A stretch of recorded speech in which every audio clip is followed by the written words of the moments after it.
Pomfret মাছের মাথা দিয়ে পাঁচমিশালি চচ্চড়ি কমপ্লিট।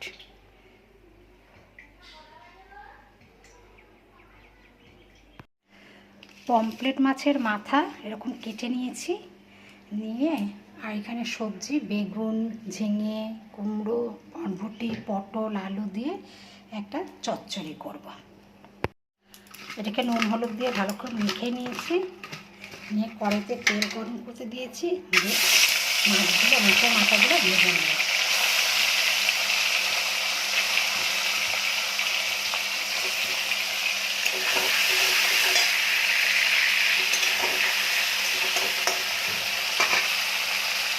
মাথা তুলে নিয়েছি, এর মধ্যে তেজপাতা দিয়েছি, শুকনো লঙ্কা দিয়েছি, আর হচ্ছে 5 ফোড়ন দেব।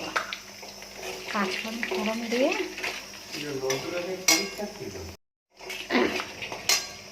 এবারে আলু, পটল, থোড়ো নিয়েছি, থোড়ো দিয়ে চচ্চড়ি করব।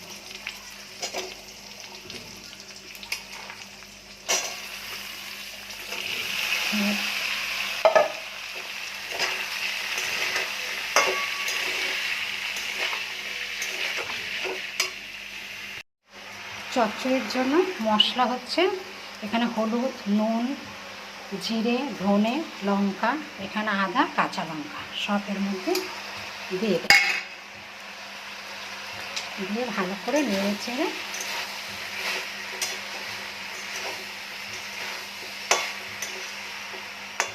আবার ঢাকা দিয়ে দিচ্ছি।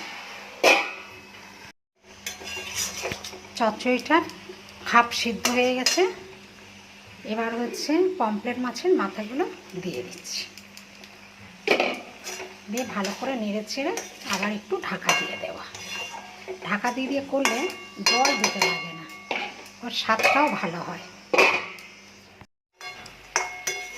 চচ্চড়ি হয়ে গেছে।